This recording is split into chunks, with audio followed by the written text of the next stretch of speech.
Hey, it's Jonathan here from Mindful Communication, and in today's video, I'm going to take you through 4 communication techniques to help others understand what you are saying to them.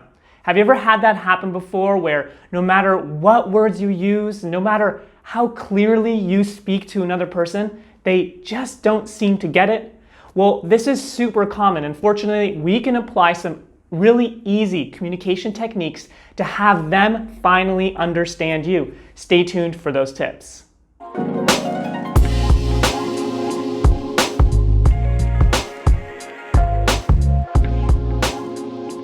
All right, so this is not an uncommon scenario. We've experienced this dozens of times ourselves, and this is a super common aspect of communication breakdowns, which, by the way, happens all the time. And that's why I wanted to take you through 4 different ways in this video that you can make sure to speak differently, speak more clearly, have them actually understand what it is that you're trying to say to them. The first tip that I'm going to take you through is all around slowing down your speaking. That's right. You want to try to slow down your speaking a little bit. Sometimes it might be that you're not even aware of how quickly it is you're speaking. And although this tip seems like a no-brainer, some of us, including myself, tend to forget this really important tip. And this is especially hard to remember when we're really passionate or excited or just energized by something. It's also really hard to understand when we're really aggravated, irritated, or angry with a situation. Anytime where there's lots of energy, whether it's a positive energy or an unhelpful energy, that fast speaking is going to make you less likely to be understood by the other person. And there's a number of reasons why they may not understand you when you're speaking quickly.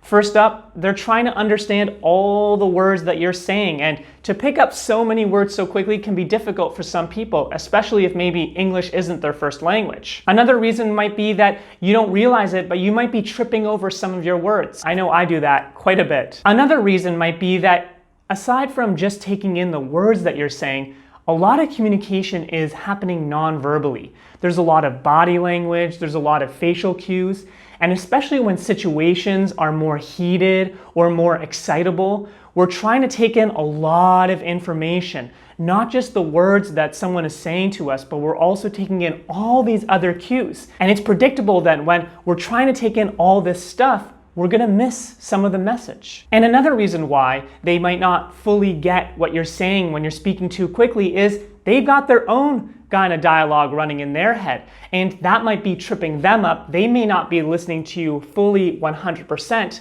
and so by slowing things down, it's going to make space for both the voice going on inside of their head and yours. Tip number 2 is to ask them to repeat back what you said. So there's this common technique in communication, and it's called a reflective statement.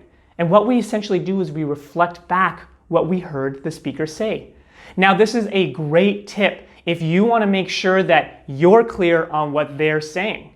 So for example, they might say a bunch of words to you. You might reflect back by saying, so what I'm understanding that you're saying is X, Y, Z.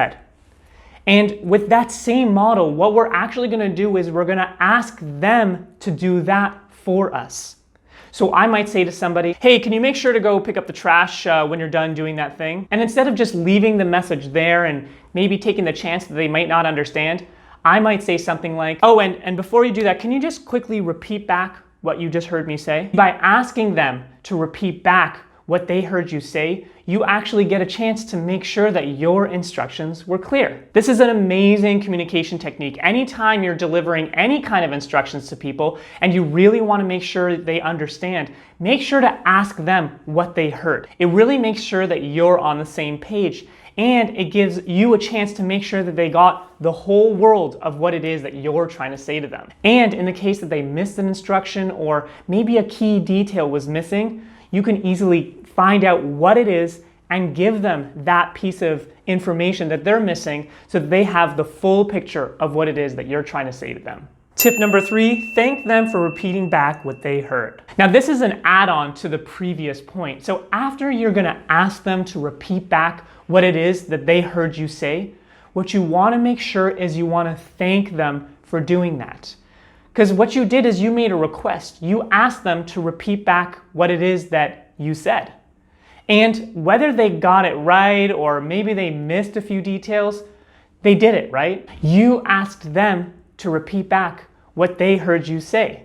That was your request, and they fulfilled on that request by repeating back what they heard you say. Now, it may have been wrong, it may have been incorrect, the message may have been completely lost, but at the end of the day, they did what it is that you asked, so make sure to thank them for that. And then, after you thank them for that, make sure to put in what's missing to make sure that they actually got the message right. So what that can sound like is, awesome, thank you for repeating back what you heard me say. And actually, I've noticed that I'm not really being clear in my instructions, so I'm just gonna try one more time and make sure that I'm more clear so that you get what it is that I'm trying to get across to you. What I'm doing there is not only am I thanking them for doing what it is that I asked, but I'm taking responsibility for the fact that I'm not communicating clearly enough. And what that does is it doesn't put them on the defense. It doesn't make them wrong for what it is that they're doing. And although they may be terrible listeners, it's possible, we don't want to necessarily start bringing in the blame into our conversations. That's just gonna put the conversation in a different direction than where we want it to go. And so that's why we take full responsibility and we say things like, I wasn't clear enough.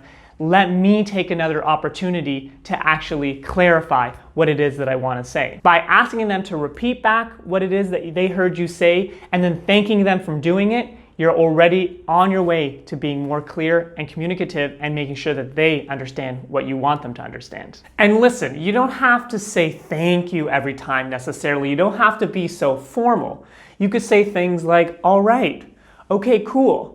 The whole point is that you just want to make sure to recognize for yourself that they are fulfilling on this request that you made, that they repeat back what you heard them say. Tip number 4, don't take offense if they misheard you. Now, this is an add-on to the second point. We've now asked them to summarize what it is that they heard us say. We've thanked them for repeating back to it, and we might be tempted to get really offended. We might want to say things like, how could you not have understood that? I was so clear. You get the picture. When we start taking offense to the fact that they're not understanding it, what we're doing is we're actually moving away from our goal. Our goal is to make sure that they understand what it is that we're saying. And by starting to take offense to that, what we do is we change the topic of conversation to being about them not understanding what we're saying rather than actually understanding what we're saying. Did that make any sense? See, if we start taking offense to them not understanding, we start to create a new conversation within our conversation. So the first conversation might be about them taking out the trash. And that's what I want the conversation to be about. Now, if I start taking offense to them not understanding that conversation, that becomes a new conversation. A conversation about why aren't you understanding my instructions? Why aren't you taking out the trash? Why aren't you understanding my instructions? Two different conversations. And we want to focus on this first one. And so that's why when they don't understand what it is that you're saying, don't take offense. Take responsibility. Try to be more clear. Slow down the conversation and try again and ask them to repeat back what it is that they heard you say again and again until they finally understand what it is that you said. And then you can move forward to wherever it is that you want to go. And the other thing about not taking offense is put yourself in their shoes. You've probably done the same thing. You've maybe phased out for a second. You maybe just missed a key detail and it didn't make sense. So show them a little compassion, cut them some slack, don't take offense to it, and just repeat what it is that you said more slowly and more clearly. So that's it for today's video and having other people understand what you say.